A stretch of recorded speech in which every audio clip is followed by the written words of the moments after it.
Continuamos entonces con la segunda parte de la clase. Voy a pedir disculpas por la primera parte que fue muy interrumpida, muy cortada. Vamos a tratar de resolverlo eso a medida que vamos avanzando. Bien, la agenda nos marca que tenemos que seguir con la sintaxis de los lenguajes, la lógica de programación. Vamos a ver en primer lugar en qué consiste la lógica de la programación. Vamos a ver después una elección de lenguajes. Vuelvo a insistir, vamos a ver una elección de lenguajes que es ficticia porque nosotros nos vamos a enfocar en un solo lenguaje. De todas formas vamos a ver la sintaxis del otro lenguaje, pero las prácticas las vamos a hacer solamente en C#. Posteriormente vamos a ver variables y tipos de datos, cuáles son los tipos de datos que tiene el Common Language Runtime. Y luego estructuras lógicas. Bien. Un segundito. Ahí estamos. La lógica de programación nos muestra que en todo proceso, en todo sistema, vamos a tener una entrada, vamos a tener un proceso de esa entrada, y vamos a tener después una salida de información. En general se trata de eso. Todos los sistemas tienen una entrada, un ingreso, un proceso y una salida. La entrada puede ser ingresada por cualquier tipo de dispositivo, como puede ser una aplicación web, una aplicación Windows, un smartphone, un Pocket PC, una tablet, absolutamente cualquier dispositivo nos puede proveer una entrada. Incluso otro sistema nos puede proveer una entrada, incluso otro conjunto de sistemas nos puede proveer una entrada. Y lo que vamos a hacer con esa entrada va a ser procesarla dentro del sistema y ofrecer una salida. En general es muy raro que haya un sistema que solamente guarde información, pero también hay sistemas que solamente almacenan los datos. A ver un segundito que se me colgó la aplicación. Bueno. No sé qué pasó, un segundito.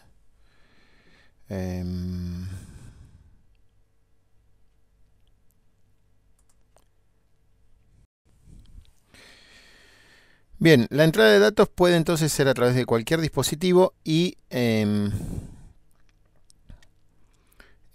la salida puede ser también cualquier cosa. Puede ser por medio de voz, puede ser por medio impreso, por mostrar por pantalla, o puede ir a parar a una base de datos.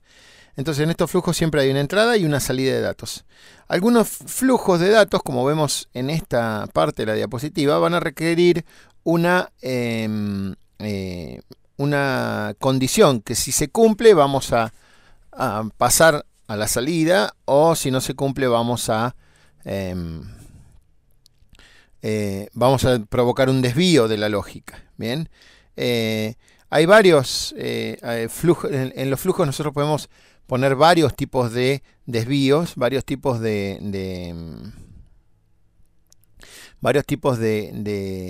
expresiones condicionales que nos van a dar, por ejemplo, condicionales, desvíos de programación, loops, es decir, iteraciones, donde vamos a repetir una determinada cantidad de instrucciones o una sola instrucción una determinada cantidad de veces, etc. El abanico es bastante amplio.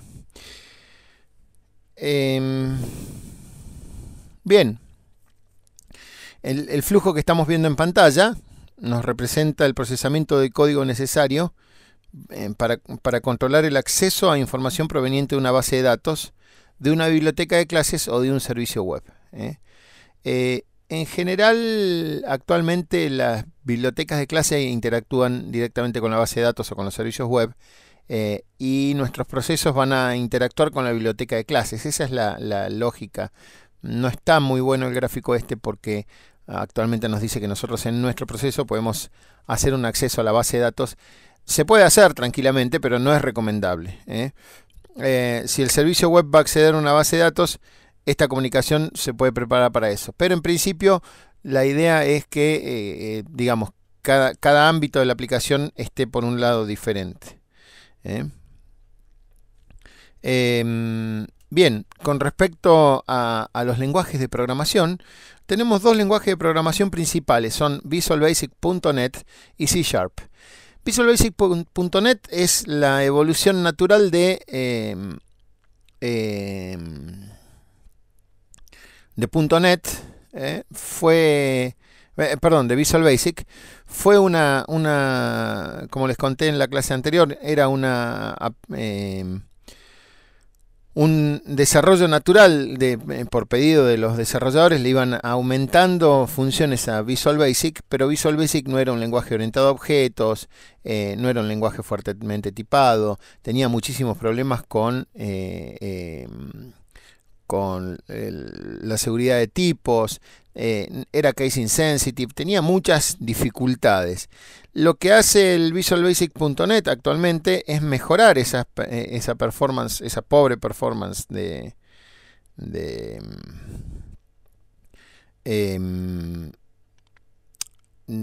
Visual Basic y rehabilitar, digamos, y suscribirse a los lenguajes .NET.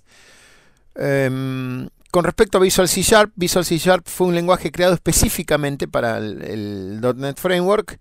Es totalmente orientado a objetos, lo que no quiere decir que Visual Basic no lo sea, sí, también lo es. De hecho, uno de los requisitos para hacer lenguaje.net es que sea totalmente orientado a objetos. ¿Y cuáles son las diferencias comparativas? El lenguaje tiene una sintaxis similar a C++ o a Java. Tiene una sintaxis muy parecida. De hecho, si uno ve un programa Java y un programa .NET, por lo único que va a poder diferenciarlos por los nombres de las librerías, pero si no es exactamente lo mismo. Los tipos de datos son seguros, son tipos seguros. Y es case sensitive, como habíamos visto, digamos, permite nombrar variables con mayúsculas o con minúsculas, pero cada variable con mayúscula o con minúscula va a ser diferente. O sea, para que sean exactamente igual, el caso de la variable tiene que coincidir. Si empezó con mayúscula y termina con minúscula, la siguiente variable tiene que ser con mayúscula y terminar con minúscula. Los atributos se acceden por un punto, es decir, yo pongo objeto punto propiedad, y todo es tratado como objeto dentro del lenguaje. Es decir, todo lo que nosotros vamos a utilizar van a ser siempre objetos que van a ser, como habíamos visto, implementaciones de clases. ¿Cómo elegimos un lenguaje? La elección del lenguaje es un poco subjetiva. Yo creo que no tiene una injerencia importante en el resultado final de nuestros sistemas. .NET utiliza un solo runtime, entonces todo lenguaje para .NET compila a este código intermedio que habíamos visto en la clase anterior, que es el Microsoft Intermediate Language. Entonces, no hay diferencias de performance entre VBNet y C#, porque el código intermedio es casi exactamente lo mismo. Como las estructuras del lenguaje son diferentes, puede ser que haya un poco más o un poco menos de código en cada una de las instancias que nosotros queramos hacer, pero la performance general va a ser prácticamente igual. Justamente la idea de tener varios lenguajes en la plataforma .NET es poder tener una elección de acuerdo a los gustos de cada uno. Yo soy partidario del C#, porque hace más de 15 años que estoy programando en C#, pero cuando empecé con esto no hubiese podido empezar si no hubiese tenido el VB.NET. 15 años no, hace 12 años que estoy programando. Pero bueno, si no hubiese sido por el VB.NET, yo no me hubiese largado a programar porque yo le tenía una profunda antipatía al C#. Hoy no puedo programar en VB.NET porque me pierdo, me mareo. Y evidentemente va a depender de nuestra experiencia personal, de nuestras ganas de aprender un nuevo lenguaje, de lo que sea. Entonces, si conocen Java o C++ o algún lenguaje de esa sintaxis, se van a inclinar a C#. Y si conocen VB o VBScript, van a inclinarse a bb.net. Obviamente que también va a depender de la empresa donde vayan a trabajar y del lenguaje que ya haya elegido esa empresa. Bien, variables. Uy, qué feo que está esta diapositiva. ¿Qué es una variable? Una variable es un espacio asignado en la memoria RAM que se puede utilizar en el código. En .NET todas las variables deben ser obligatoriamente declaradas y tener un tipo. Pero no es necesario declarar todas las variables al inicio del programa. Es decir, yo puedo ir utilizando variables de acuerdo a las necesidades que voy teniendo en algunos fragmentos de código. No hace falta declararlas al inicio. Las variables se declaran en el momento que las necesitamos. Entonces, las variables en .NET son entonces nuestros espacios de memoria y vamos a poder declararlas en cualquier lugar del código. Todas deben tener un tipo. Los tipos los tipos de variables, ya los vamos a ver, ya vimos algunos la clase pasada. Los tipos de variables nos van a permitir acotar el margen de error. Es decir, si yo voy a utilizar una variable que es un 3 escrito, o un 5 escrito, supónganse la palabra 5. Si yo hago 5 más el número 3, probablemente me dé un resultado que no sea el que esté esperando. Entonces, por eso es que existen los tipos, porque necesitamos seguridad a la hora de tratar con código seguro, ¿no? Lo que nos va a asegurar la integridad de la variable, si yo sumo, supónganse, un double, un número con coma a un número entero, no tengo problema. Ahora, si yo lo que quiero obtener es un entero, voy a tener que hacer un casteo, es decir, voy a tener que modificar el resultado para que me dé lo que yo estoy buscando necesariamente. El contenido de una variable puede cambiar a lo largo del programa, por eso se llama variable, porque varían los valores. Y obviamente si no defino una variable yo no le puedo asignar un valor, porque va a causar un error. Si yo inicializo una variable que no está creada, evidentemente va a generar un error de compilación. Las variables se usan entonces para almacenar en espacio de memoria nuestra información. Bien, ¿cómo se declaran las variables? En C# tenemos ahí arriba la presentación. La nomenclatura de las variables depende de la metodología y del patrón que cada empresa utiliza.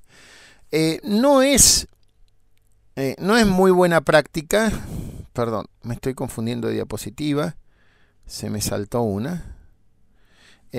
Esto es inicialización, claro, está bien. Perdón, la declaración de las variables. En la declaración de una variable se debe informar primero su nombre, su nombre y su tipo. En el caso de C#, el tipo de la variable va a ir antes del identificador. Es decir, voy a definir una variable X de tipo integer. Tengo que escribir int, que es el identificador de enteros, y después espacio y el nombre de la variable. Punto y coma puede ser. Nos va a dar una variable de tipo integer con nombre X. Luego tenemos un tipo de variable decimal, un rectangle, un cliente, todos son objetos, son clases. Algunos son, como habíamos visto, value types y otros son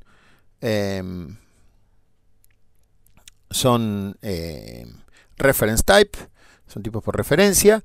Bien, y la diferencia con VBNet es que vamos a empezar la declaración con un dim, con la palabra dim, que quiere decir dimensione, dimensione, o algún modificador de acceso, public, private, etc. Más el identificador de la variable, más la palabra clave as, es decir, como, y el tipo de variable. Entonces, la primera sentencia que habíamos visto aquí arriba nos iba a dar que int x lo declarábamos en C#. Bueno, en VBNet lo vamos a declarar dim x as integer. Evidentemente, como pueden ver, es mucho más compacto, mucho más conciso el lenguaje C#, y la verdad que es mucho más cómodo en eso, en que vamos a escribir mucho menos código. Una variable no puede ser declarada sin su tipo, ya que .NET no lo permite. En realidad, actualmente sí se pueden declarar sin tipo. Ahora vamos a ver un ejemplo, enseguida vamos a ver un ejemplo. Se pueden declarar con la palabra clave var. Var lo que va a hacer es, va a declarar una variable de tipo que en ese momento no lo sabe, pero en el momento de compilar y en el momento de ejecutar, var se va a convertir al tipo que corresponde. Es decir, yo no sé si voy a obtener un integer o un string. Perdón, sí sé si voy a obtener un integer o un string, pero por alguna causa particular de mi mala programación quiero declararlo de tipo var, o porque no quiero escribir tanto. Y eso, el runtime hace lo que se llama una inferencia del tipo de variable. Esto varió con respecto a los anteriores frameworks. Bien, entonces, como vimos,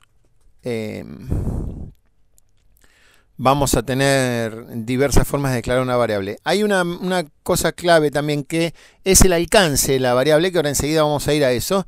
Pero las variables pueden ser públicas, privadas, compartidas, de distintos tipos. Es decir, además de la declaración, yo puedo declarar quién va a ver esa variable. Si yo declaro una variable como privada, va a estar visible solamente para la clase en la que fue declarada o para el espacio de código donde fue declarada esa variable. Si yo declaro una variable al principio de la clase como pública, va a estar visible desde afuera, y va a tener un impacto diferente, porque también se va a poder modificar desde afuera. Bien, la inicialización de las variables en C# sí o sí hay que inicializar todas las variables. No podemos dejar una variable sin inicializar. Obviamente que podemos declarar int temp balance, como está acá en el ejemplo, pero después vamos a tener que decir temp balance es igual a tal cosa, porque si no es como que no se hubiese declarado, ¿no? Si no se inicializa, es como si no se hubiese declarado. En cambio, en VB.NET inicializa automáticamente todas las variables en 0 en el caso de ser numérico, o en nothing en el caso de ser nothing. Es lo mismo que null en C#, y va a inicializar las variables vacías, pero las va a inicializar. En el caso de este ejemplo, si yo la inicializo como integer, si yo lo declaro como integer y después pongo console write line temp balance, me va a escribir un 0. Es tan sencillo como eso.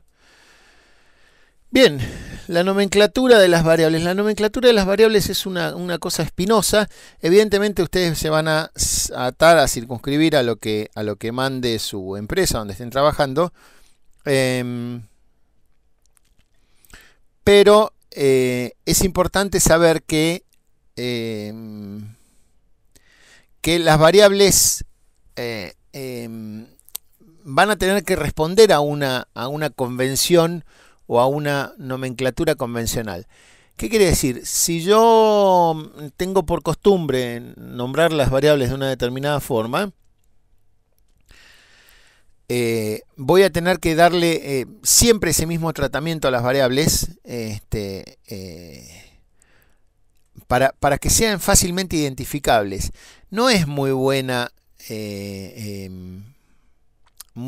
práctica lo que está aquí, de poner int valor as integer, str texto as string, dbl sueldo sí, as double, porque me va a identificar una variable de tipo double con dbl, y sé que va a ser el sueldo.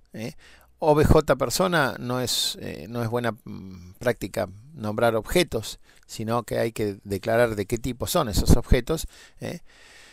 Bien, esta nomenclatura que tiene al principio 3 letras que identifican el tipo de variable, bien, en el nombre de la variable, identifican el tipo de variable, y después un nombre identificador, se llama notación húngara. Y evidentemente va a variar de empresa a empresa. Hay empresas que utilizan algún tipo de notación más compleja y otras que utilizan un tipo de notación menos compleja. Hay algunos que ponen un guión bajo delante de las variables que son privadas y ningún guión bajo delante de las variables que son públicas. Hay empresas que ponen con mayúscula las que inician con mayúscula las que son públicas y las que no son públicas las inician con minúscula. Son notaciones, son convenciones en las que nosotros nos vamos a tener que acostumbrar a trabajar. Lo que sirve para este tipo de cosas es que si nosotros seguimos siempre una misma nomenclatura y siempre una misma convención para nombrar a las variables, después nos va a ser mucho más fácil leer y corregir el código. Entonces tenemos que circunscribirnos siempre a una notación que nosotros entendamos. Bien, los tipos de variables son muchos. Vamos a verlos muy por encima. Yo no voy a hacer énfasis ahora porque no quiero que se carguen de teoría. Quiero que veamos cosas más prácticas. Y después vamos a ir viendo la aplicación de cada uno, ¿no? O sea, no vamos a estar entrando en cada uno. Boolean es el tipo de variable más sencilla. Que ocupa 2 bytes. Y puede ser el valor puede ser 0 o 1 o verdadero o falso, al revés, 1 o 0 o verdadero o falso. En algunos casos es menos 1 o 0, pero siempre se traduce como verdadero o falso, o sea 0 y no 0. En el caso de el byte va a ocupar un byte y vamos a tener, en este caso es numérico, va a ser de 0 a 255 sin signo. Un char va a tener, es un carácter, bien, ocupa 2 bytes y lo que me va a dar es una representación de un carácter en memoria, de un solo carácter. El date ocupa 8 bytes y es un datetime. El alcance de la variable, el rango de valores puede ser desde las 0 horas del 1 de enero del año 1 a las 11:59:59 de la noche en el 31 de diciembre de 1999. Eso les va a dar mucho trabajo cuando lleguen al año 10.000 para convertir todos los sistemas, pero no es mi problema. Faltan muchos años. Bien, el decimal va a ir de 0 a 79.228 billones que no van a tener decimal point, o de 0 a 7.928, creo que es 3 ceros menos, con 28 espacios decimales a la derecha de la parte decimal, de la parte entera. Bien, no vamos a entrar en todos los detalles. El double es Double Precision Floating Point, es un punto flotante de doble precisión, es mucho más preciso para hacer cálculos financieros y cálculos matemáticos. Vamos a seguir con los siguientes. El long es un integer de tipo de 64 bits, es decir, de 8 bytes. Es un big int, un integer grande. El system objects es representa siempre una clase. Y lo que ocupa de memoria en realidad es un puntero, por eso tiene 4 bytes nada más, no importa, olvídense de esto, olvídense que lo dije y olvídense que existe. Sepan que el object existe. El short es un integer de 16 bits, es decir, 2 bytes. Va a ir de menos 32.768 a 32.767, es con signo. El single va a ser un número decimal, un número con decimales de menos precisión que el double. La string va a ser de variable va a ser variable de acuerdo a la plataforma en la que estemos implementando. En general va a ir de 0 a 2.000 millones, 2 billion, 2 billion en inglés es 2.000 millones de caracteres Unicode. Bueno, después podemos declarar nosotros algunos tipos definidos por el usuario. Y faltan algunos que no los vamos a ver, que son el uint, el ushort, los que son unsigned sin signo. Bien, ¿cuál es el tiempo de vida de una variable? El tiempo de vida de una variable es el tiempo digamos, en donde nosotros vamos a poder acceder a una variable. En realidad, más que tiempo de vida, es el alcance que va a tener. Si nosotros declaramos una variable, como en este caso, fuera de un bloque de código, la podemos usar tanto fuera del bloque de código como dentro de un bloque de código. Ahora, si yo declaro dentro de un bloque de código, supónganse, esta variable temp que está aquí, la declaro dentro de un bloque de código. Yo quiero usar aquí dentro, quiero usar en este bloque de código definido por estos corchetes, quiero usar dentro, que fue declarada en el otro bloque de código, y no va a estar visible. ¿Por qué no va a estar visible? Porque yo la declaré dentro de un bloque de código. Es muy estricto esto, es muy estricto, entonces tenemos que ser muy cuidadosos a la hora de declarar las variables, los tipos de variables, perdón, el lugar donde declaremos las variables, porque podemos generar errores sin darnos cuenta. En general, no nos va a dejar compilar si nosotros tenemos una variable fuera del alcance. Pero hay casos en los que podemos tener alguna confusión con respecto al alcance de las variables y creer que estamos asignando un valor determinado y en realidad estamos asignando otro porque fue redeclarado o fue vuelto a modificar dentro de un bloque de código. Entonces tenemos que ser muy cuidadosos a la hora de declarar y cambiar una variable. Bien, la sensitividad del caso. En C#, en el caso de C#, es absolutamente case sensitive.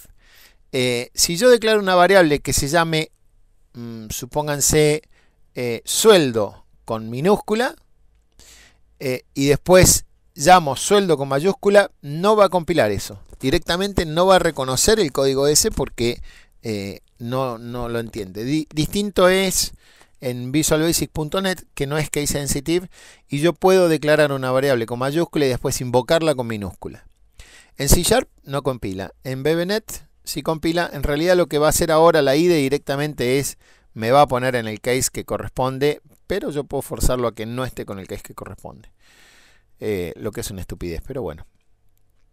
Entonces, si yo escribo system.console.writeLine con todo con mayúscula aquí, mayúscula aquí, mayúscula aquí, mayúscula aquí, esto va a funcionar. Si yo escribo system todo con minúscula, console.writeLine y paso un parámetro, salvo que yo tenga declarada una clase system con minúscula, que tenga declarada dentro de esa clase system alguna propiedad que sea ni siquiera, supónganse que yo tengo un espacio de nombres que se llame system, tengo una clase que llame console y esa clase tiene un método que se llame writeLine, todo con minúscula, eso sí va a compilar y va a funcionar. Lo que no es lógico es que nosotros estemos nombrando cosas con distintos nombres. ¿Cuál es la única excepción de esto? Supónganse que yo tengo una variable sueldo que quiero... A ver, vamos a poner otro ejemplo más fácil. Supónganse que yo quiero hacer una extracción en un banco y el valor extracción con mayúscula es lo que yo quiero extraer. Y el valor extracción con minúscula es lo que me permite efectivamente extraer el banco. Ahí puede ser que haya una variable llamada del mismo modo. No es conveniente, pero se puede dar. Bien, ¿cómo terminan las líneas? Las líneas en C# terminan, como habíamos visto, con un punto y coma. Siempre terminan con un punto y coma. Y una línea con más de un renglón es válida en C#. En VBNet, una línea con más de un renglón yo tengo que declararla explícitamente y ponerle al final de la línea cualquier modificador que sea un ampersand, un más, cualquier operador, quiero decir, un ampersand, un más, lo que sea que yo esté haciendo, y inmediatamente un underscore, un guión bajo. Bien, de esa forma me va a permitir extenderme por más de una línea. De todas formas, es mucho más cómoda la notación de C#. A mí me resulta mucho más cómoda porque yo sé que hasta que no pongo punto y coma no termina la línea. En cambio, la de VBNet me obliga sí o sí a poner un carriage return line feed, que eso es lo que quiere decir esto. Quiere decir retorno de carro y alimentación de línea. Es decir, un salto de línea. Bien, los comentarios son distintos también entre C# y VBNet. Los comentarios de una sola línea en C# se presentan con dos líneas inclinadas al principio de la línea, y los de varias líneas pueden circunscribirse con esta notación, que es la línea inclinada del asterisco hasta asterisco línea inclinada. VBNet solamente soporta comentarios de una sola línea, es decir, voy a poner una comilla adelante y una comilla por cada línea que ingrese. Hay unos tipos de comentarios que los vamos a ver enseguida, que nos sirven para hacer anotaciones sobre el código y que van a tomar, lo vamos a ver en el ejercicio, van a tomar algunas características particulares. Si yo delante de una función o delante de una clase pongo 3 veces esta línea o 3 veces esta comilla, perdón, me va a permitir hacer un tipo de comentario que es un comentario para documentación del código, para documentar el código. Después vamos a ver, va a poner una sentencia summary, va a pedirme que especifique cuáles son los parámetros que va a recibir la función, etcétera, etcétera. Ya vamos a ver un ejemplo de eso. Bien, vamos a seguir entonces con nuestro laboratorio. El laboratorio va a ser nuestra primera aplicación de consola. Vamos a cambiar algunas cositas. Se los voy a pasar ahora en el ejercicio, lo van a hacer ustedes. Lo vamos a hacer el sábado en clase, lo vamos a repetir. La idea es que comiencen ustedes a utilizar la plataforma y empiecen a programar, a perderle el miedo a la programación.